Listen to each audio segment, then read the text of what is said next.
Human rights, human rights, human rights is here. Oh, how merry we will be when human rights are here.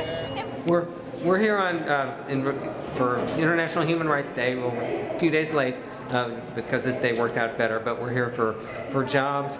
We're here for the human rights of people of the poor. Employment now, employment now, employment now this year. Oh, how merry we will be when employment now this year. And we are here to call for the City Council to fulfill their campaign promises for job creation. We're here for housing for the poor and also for health care. We need it. We need it now. We cannot wait in Cincinnati. Retirement rights this year. Retirement rights, retirement rights, retirement rights this year. Oh, how merry we will be with retirement rights this year. This day is a positive reflection on the People's Platform for Equality and Justice and its members and volunteers. It is intended to recognize the basic principles of human rights: civil, political, economic, social, and cultural equality. Therefore, I want to acknowledge the People's Platform for Equality and Justice for hosting a Human Rights Day in Cincinnati and extend the best wishes for a successful event. Sincerely, Representative Alicia Reeves.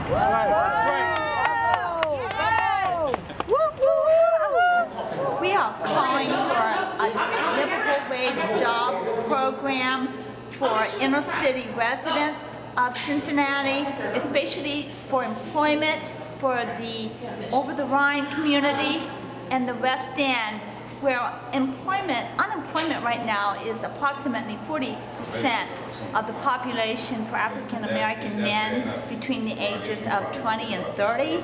That's a rough estimate, but we checked the U.S. Census statistics on that, and we know just from practicality the number of people coming in our doors at the contact center who are urgently in need of jobs.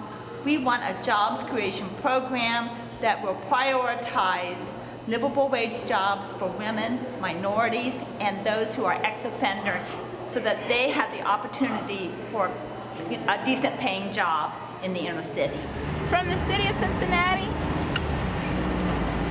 be it proclaimed, whereas the People's Platform for Equality and Justice are working for and on behalf of human rights in the city of Cincinnati, and whereas the People's Platform for Equality and Justice believes that human rights are universal and should be afforded to everyone without exception, and whereas the People's Platform for Equality and Justice has led by example by organizing community events to raise awareness on social injustices, helping the underserved in our city, and advocating on behalf of those who feel as if they don't have a voice, and whereas the People's Platform for Equality and Justice encourages participation in local, state, and national government to bring awareness to issues and concerns of human rights both locally and internationally, and whereas the People's Platform for Equality and Justice has shown great dedication to the improvement of lives of all people in the city of Cincinnati by the work we do daily. We have Peace in the Streets. We have a variety of organizations who have participated in various human rights events throughout the entire year. So even though this has People's Platform for Equality and Justice, the People's Platform is exactly that. It is for, by, and of the people. So this proclamation, this recognition belongs to each and every one of us. Right. Woo! That's right. So give yourselves a round of applause. Very much. My name is John Munnis Jr. I serve on the board of the Spina Bifida Coalition of Cincinnati and the Community Advisory Committee of the UCUSED, which stands for University Center of Excellence in Developmental Disabilities. I'm asking that the U.S. Senate ratify the UN Convention on the Rights of People with Disabilities, the CRPD. The CRPD invites other nations to live up to our gold standard on disability rights, the Americans with Disability Act. It also encourages the United States to do better in the areas of accessibility, the rights of people with disabilities to an education, the rights of people with disabilities to be parents, and many other areas. Ratification would not change U.S. law or cede any U.S. authority to the United Nations. Ratification would merely be stating that the U.S. likes the treaty. All All Democrats and most Republicans support it. President Obama signed it in 2009, a precursor to Senate ratification. Unfortunately, a few on the far right spread a misinformation campaign in 2012, and the Senate failed to ratify it. We have an opportunity to ratify this treaty in 2013. We have an opportunity to maintain U.S. leadership on disability rights in the world, and to encourage the world to do better on disability rights and ourselves to do better on disability rights. Right now, the treaty is under consideration in the Senate Foreign Relations Committee. Please ask our senators, Senator Brown and Senator Portman, to vote in favor of ratification when it comes before the full Senate. Thank you. That's the UN Convention on the Rights of People with Disabilities. Thank you. Yeah. Okay. Bravo! Next thing we're going to do is march over to City Hall. We're going to deliver the human rights cards that are here. We are asking for the mayor and city council members to sign on to endorsing a campaign for HR 1000, which is a federal jobs legislation that would send thousands of dollars into Cincinnati if it's adopted by the U.S. Congress. It was introduced by U.S. Representative John Conyers of Detroit, and we are just trying to do all we can to raise awareness of it so that we can see those federal dollars coming into the city for job training and job creation. Where Tracy Hunter has been denied her proper position, her duly elected position. The people voted for her, and she has faced so much backlash, filing of lawsuits against her for simply wanting to do her job. So we are here today with the People's Platform, the Contact Center, and various other organizations to say that we want hands off Tracy Hunter, and we'll be here every time that they put their hands on her, because she deserves to be put in her position that the people elected her for. Yeah. So we're going to go now over on to the juvenile court. And the last thing I want to say, and I have an obligation, and this is very personal for me, is that the school to prison pipeline is real. It happens, it's still happening, and this is the house that facilitates that kind of thing. In cooperation with the Cincinnati Public Schools and various entities of the Cincinnati Police Department, our children are being railroaded through a system that does not look out for their best interests. And I know that because my children were locked up for 3 days for trumped up truancy charges filed on them by Cincinnati Public Schools. Why were they locked up for 3 days? Because I filed a complaint against Cincinnati Public Schools with the state because they refused to allow my daughter her proper tutoring that she was allowed to under her IEP, her educational plan, which is a direct violation of not only her human rights, but every law that I've found since then. And the only reason why I'm telling this story is because, one, I'm no longer embarrassed by it. I'm no longer humiliated by it. I no longer feel the guilt that they made me feel by locking my children up as if they were slaves. They chained them, they shackled them, and these are good kids. These are good, decent children. One of them has asthma, he broke his foot. My other daughter got diagnosed with migraines. All during that time, my mom was dying of heart disease. So yes, they did miss school, but everything was documented and everything is still documented, and I still have everything that I need. So I'm not saying anything that I cannot back up. So the school to prison pipeline is real, and this is one of the institutions that helps facilitate that. So all power to the people. Right on. Right on. Power to the people.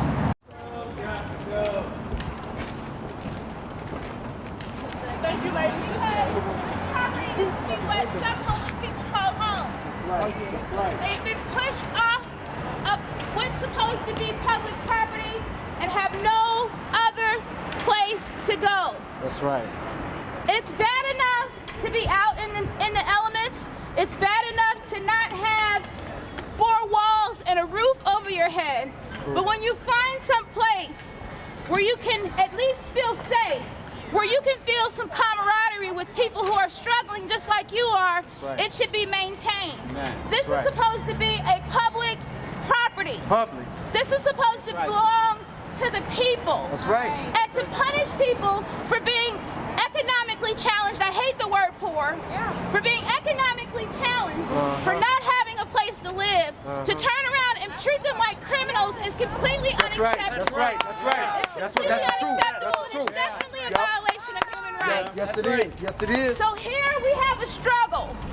Here we have a battle. That's right. Here we have people who now may not have had criminal records, but now because they had no place to go, may very well end up with one. Because they're homeless, huh? And here it is, they're moving the drop-in center, not closer for people to be able to get to, but in the most industrialized section of Cincinnati urban areas.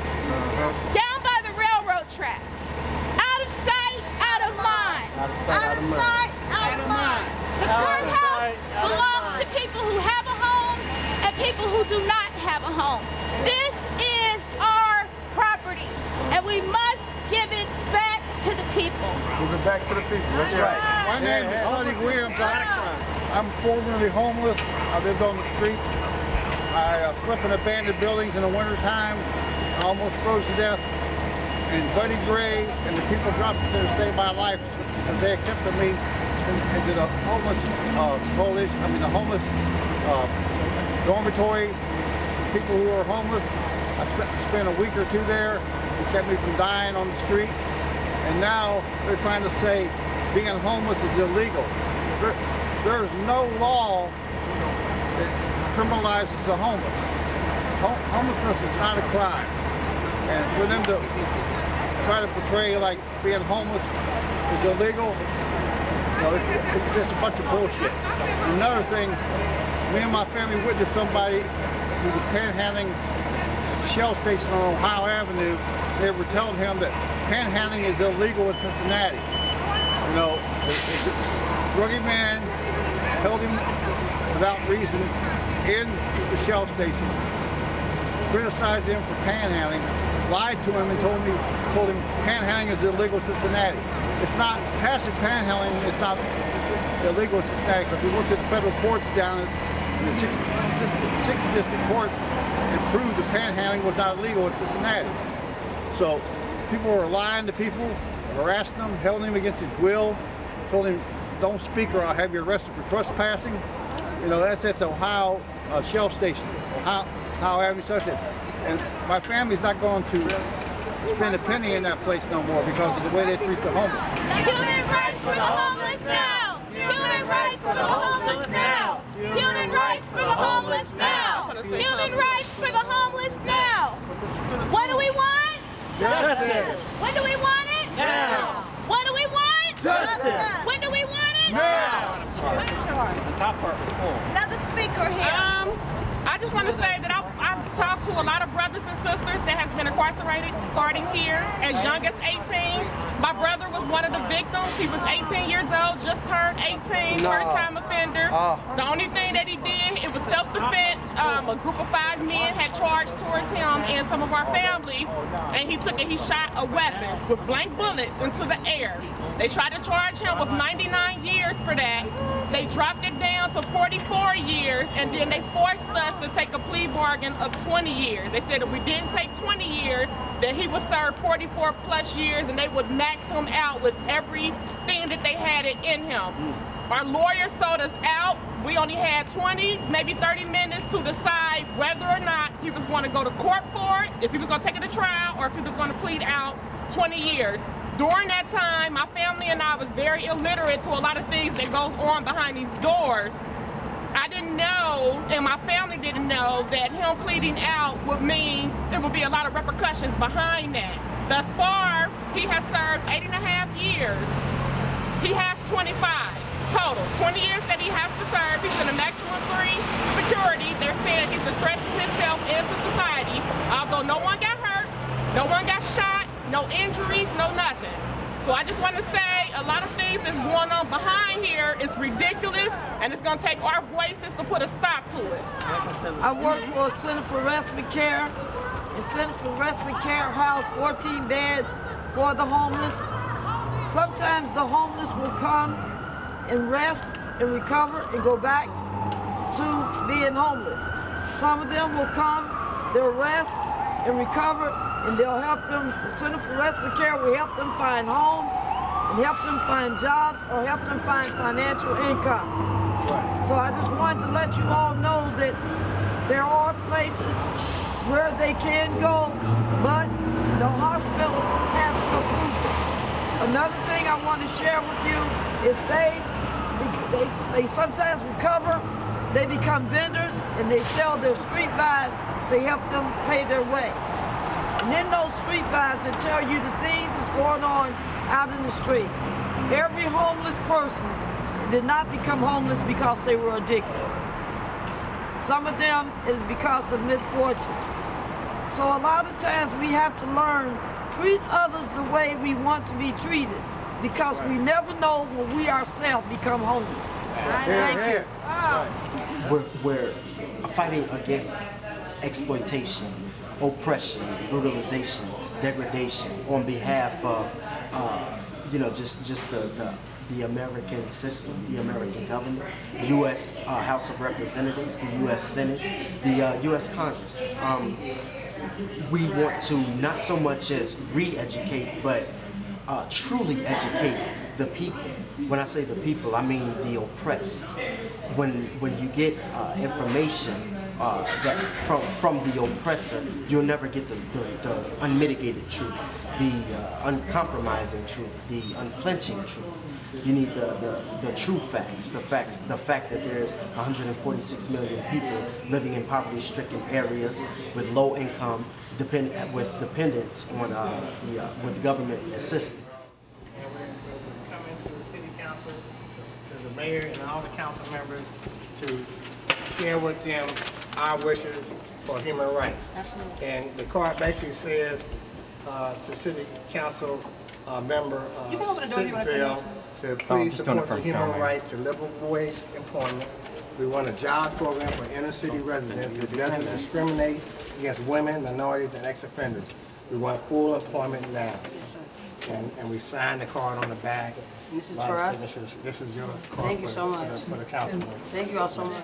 First of all, thank you for coming. I really appreciate it. And one thing that PG is, he's chair of a new committee this year called Education and Entrepreneurship. And it meets every other Tuesday at 2 p.m. in council chambers. So it'll be this Tuesday coming up. And as a part of jurisdiction of entrepreneurship and education, obviously education, but also one thing that falls under it is workforce development and job training. Okay, so as an extension of what PG wants to do is he's going to have what we kind of call a kitchen cabinet. You know, it kind of started with Roosevelt, President Roosevelt.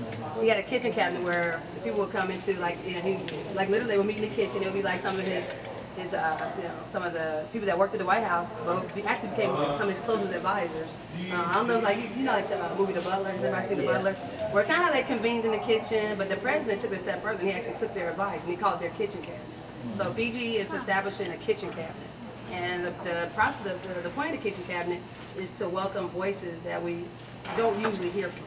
And not only just hear from them, but listen to them and take them seriously in hopes that, you know, the city changes some policies and some programs around how we deal with workforce development and education. As you all know, jobs and education are the way, you know, out of poverty. You know, I'm from Cincinnati, born and raised. My mama raised me by herself. And it had not been for my grandparents who helped her, and I'm not sure where I would have been. You know, my mom's from West End, White Industries, where she's from, graduate of Taft High School. I'm a graduate of Aiken High School. So this is my city, I care a lot about it. And I welcome all of you. If you don't, on January the 15th, we don't have the email out yet. That's why I want you guys to call me. We're gonna have the first meeting of the kitchen cabinet. It's gonna be in council chambers on 6 o'clock in the evening.